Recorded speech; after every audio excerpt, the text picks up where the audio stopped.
Welcome to Evoke Greatness.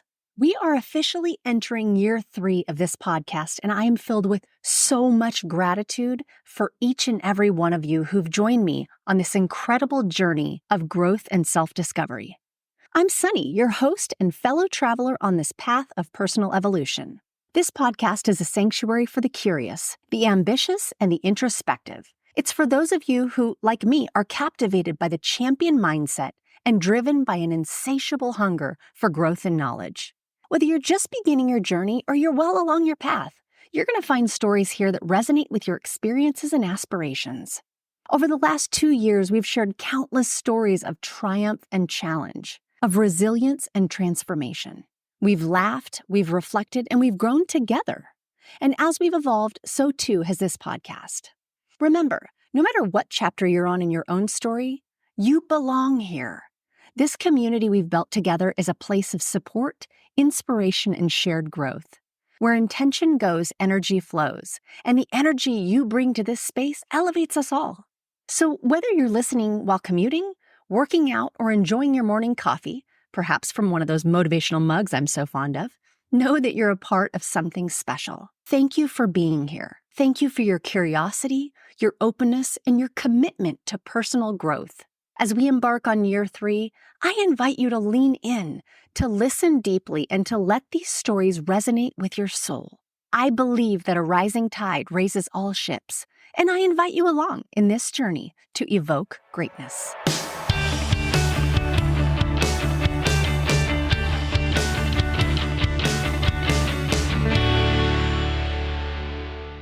Welcome back to another episode of Evoke Greatness, where we dive deep with thought leaders who are transforming how we think about work and life.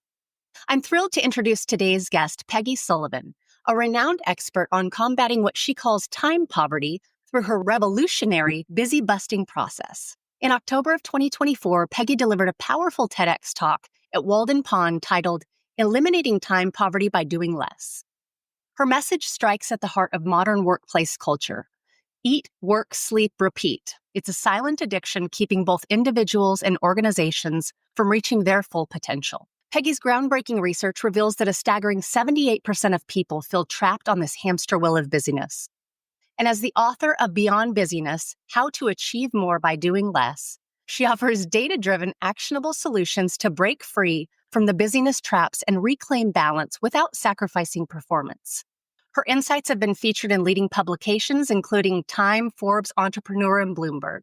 And today we're going to explore her busy busting framework, practical strategies that empower people to achieve peak performance while maintaining health and joy. Peggy, welcome to the show. Thank you. I am so excited to be here. Well, I always like to kick off sharing a little bit about your story and what paved the path to where you are today. Well, I am a busyness addict in recovery. Always been too much for me to do and too little time. I grew up and my father was an immigrant who had a strong work ethic. So I grew up with that and always working hard and climbing more and raising the bar.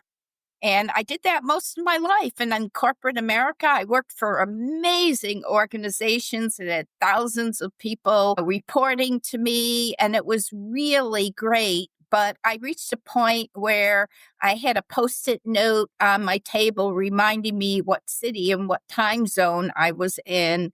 But furthermore, I started having all these wake-up calls. And I think the biggest wake-up call that I had was when I came home from work one day and I was tired. It was another 11-hour day and I go into the house and I'm hungry and I hadn't grocery shopped. So I'm trying to find anything edible to eat. And I land on a bag of stale pistachio nuts and I'm thinking to myself, these nuts are salty. They're chewy. What's going on here? And then I feel this pulling on my leg and it's my cat Dazzle.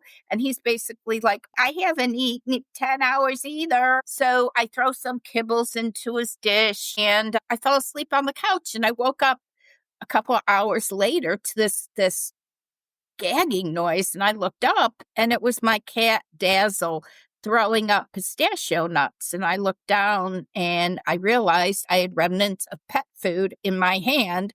and that I was in such a burnt out haze that I ate pet food for dinner and didn't even realize it. Wow. And I love my fur baby. He's like a second son to me, and I really put his health in jeopardy. But more than that, I just ate pet food for dinner. And about 6 months later, my husband walked out on me and he was basically like, I don't know you anymore. We spend no time together.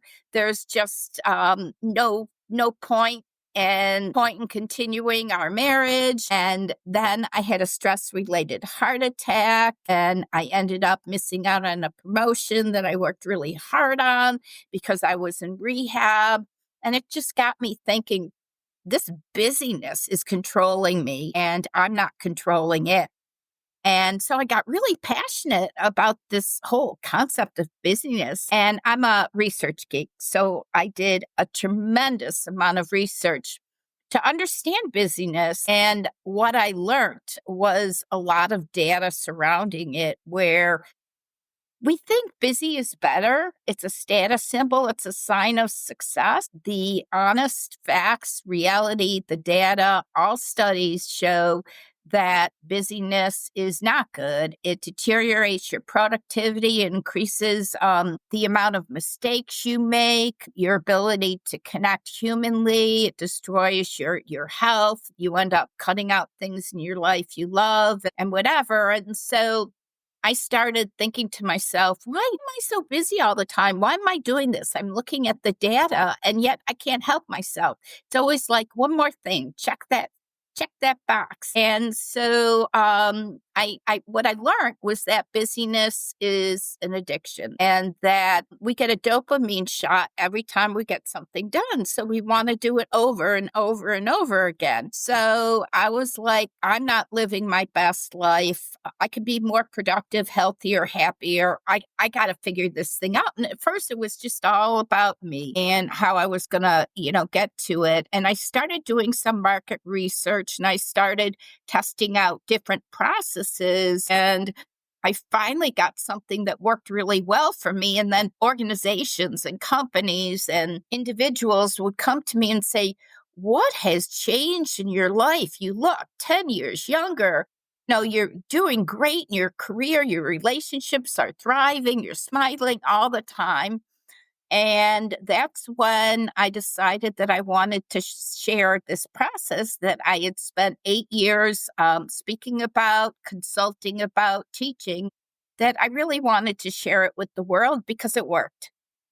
What I find is that 90% of the people that take on this process got on average 5 to 7 hours back per week. And I don't know about you, but 5 to 7 hours, like, wow, that is It's a whole nother day. amazing. It's a Right. whole nother day. Yeah, I'm fascinated by the language that you use around when with your TEDx at Walden Pond, it focused on eliminating time poverty by doing less. I would love for you to break down what time poverty actually means and then how does it manifest differently from regular time management challenges? Yeah, I mean, time management is a $30 billion industry, but yet we all get to the end of our day saying, I didn't have time for what's important. So I think that there is a lot to be said for the tools we learn in time management. But I think as people are looking for more in their life, more satisfaction, more productivity, more meaning, more purpose, at work and in home, you just have to make some decisions. And it's really hard to figure out what to say yes to, what to say no to, and just how to manage your time. And so one of the first things I notice is that we all spend on average 1/3 of our day on low value activities. They could be something as simple as you spend too much time on email. The average person in the workplace spends 1/3 of their time in meetings and only 30% are productive. Multitasking, the hope and the savior for all of us. I once coached a woman who sent out an invoice for $11,000 that was supposed to be $1,100. because she was multitasking, and it was a problem because she made the same mistake with multiple people. And so, I always love to teach people how to subtract low value activities. I put together something I call the Busy Barometer, which is just a 3-4 minute survey. And if you go on my website, you'll be able to grab it and take it.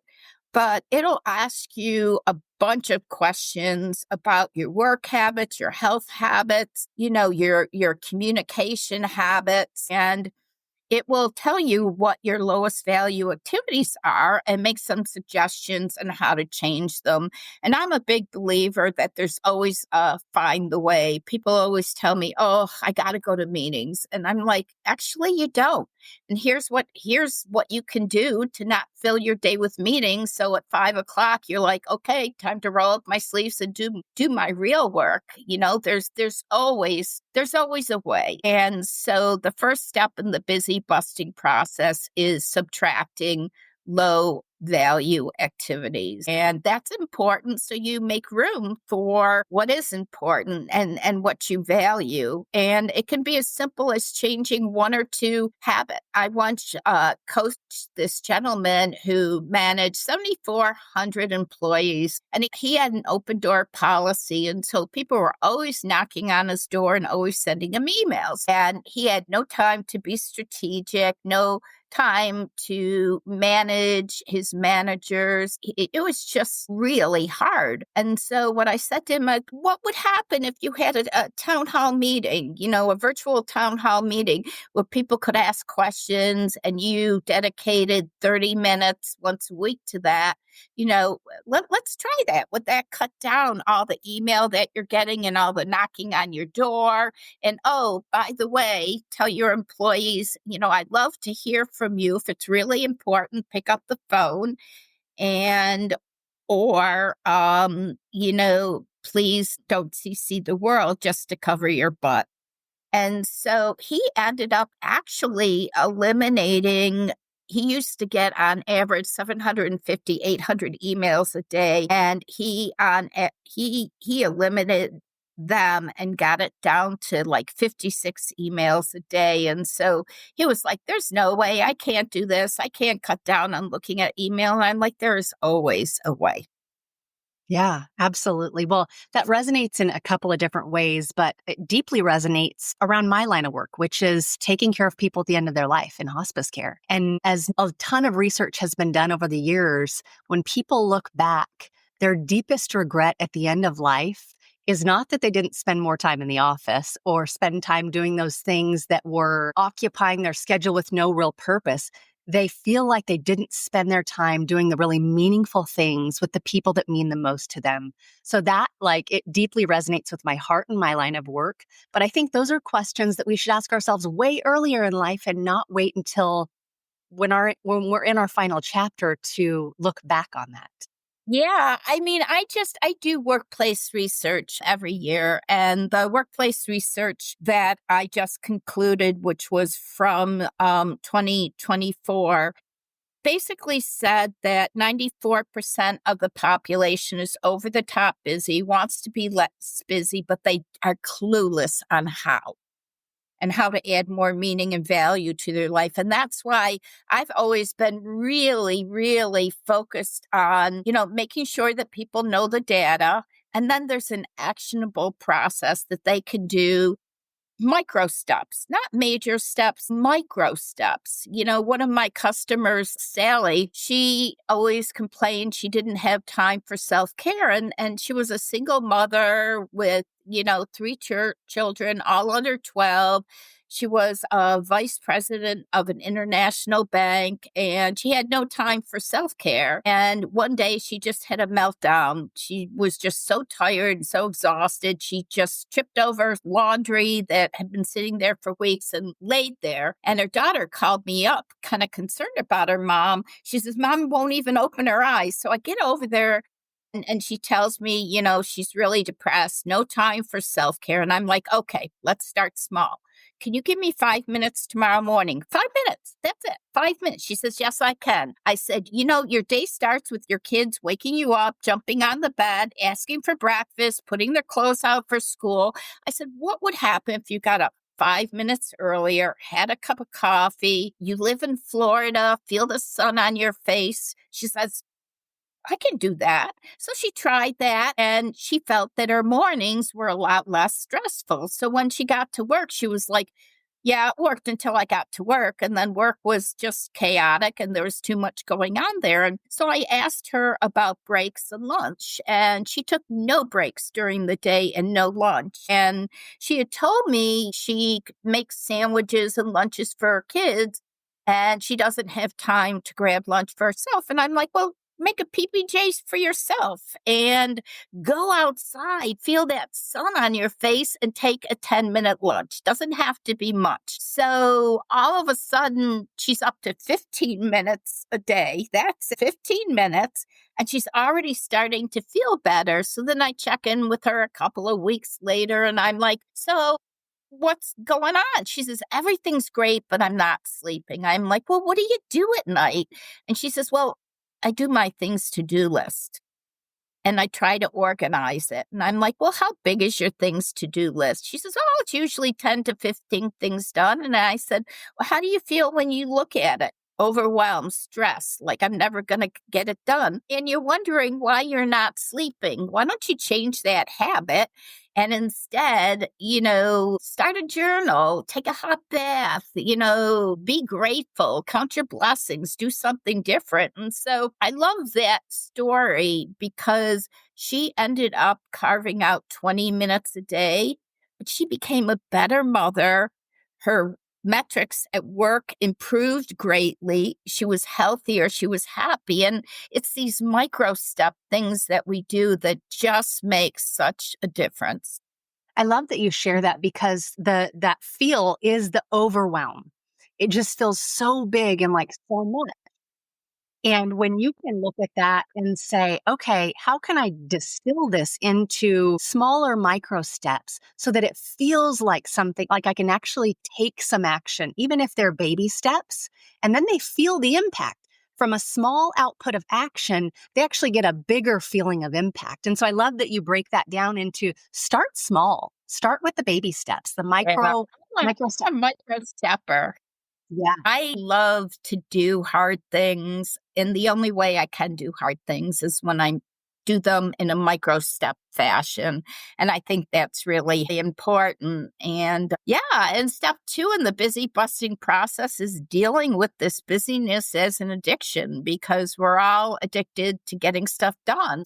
And so what can you do to get that dopamine high? And I wrote my first book about happiness and the neuroscience of happiness. And what I learned was that when we're happy, your brain lights up neurotransmitters that send different cues to your body, basically saying, be happier, have more energy, be more charismatic, fight off chronic disease. You're going to live longer. Your mood is going to improve. I mean, all this stuff happens. And then I'm like, okay, so that's the neuroscience of happiness. What makes most people happy? And what I found was that people view happiness as a thing or a place or a destination. And I'm like, that's all wrong because then we can't control some of that stuff. I'm going to be happy when I get to the weekend, when I'm on vacation. I'm going to be happy when I get the promotion. I'm going to be happy when I get a new car so I don't have to take the bus. I mean, too many of those things are just too hard. So what if we created happiness rituals? What if we did these 3 or 4 minute rituals during the day? And so I started doing that in my day, like mine were like 11 o'clock and 4 o'clock. And I also did a happiness ritual first thing in the morning, always a dance party with my fuzzy pink slippers and some really, really great music at 11 a.m. No matter where I am, I eat dark chocolate. I smell it. I taste it. I close my eyes and it's like pushing the reset button. And, many times at the end of the day, I'll spend it with my fur baby. maybe, just brushing him and listening to him purr, and it makes me so happy, and doing something nice for somebody else. I'll go to the grocery store and I'll pay for the person behind me, or I'll go to get a coffee and I'll buy the person behind me a cup. Just random acts of kindness that ignite this like helper's high. So that's step 2, what I call mojo making and creating intentional happiness rituals. And then the third step in the busy busting process, which is probably the hardest, but the most rewarding, is really getting to know your values. What are your values? I used to think that values were this oblique thing, and I would get up and I would talk about values, and I would ask people, and they would always say that, my values are super, super important to me. But I can't, I just can't really figure out which ones are. I mean, and I'd speak on values, and people would end up Googling or looking at their neighbors. Like, what are your values? Well, those are good for me, or Googling them. And so I thought, you know what? I want to research values, but I want to understand what values make us feel like our cup is full. Like at the end of the day, we just feel fulfilled.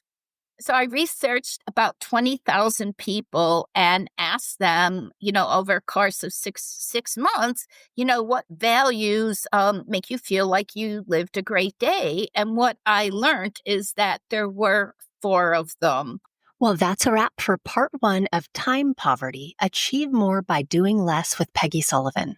I hope you'll come back next week where Peggy reveals the remaining 2 steps of her busy busting process. She's going to unpack her groundbreaking research on happiness neuroscience and share the 4 core values that transformed thousands of lives. Plus, discover the simple 3-minute happiness ritual that's more effective than a week of vacation. This might be the episode that finally breaks your busyness addiction for good. Thank you so much for listening and for being here on this journey with me. I hope you'll stick around. If you liked this episode, it would mean the world for me if you would rate and review the podcast or share it with someone you know may need to hear this message. I love to hear from you all and want you to know that you can leave me a voicemail directly. If you go to my website, evokegreatness.com, and go to the Contact Me tab, you'll just hit the big old orange button and record your message. I love the feedback and comments that I've been getting, so please keep them coming.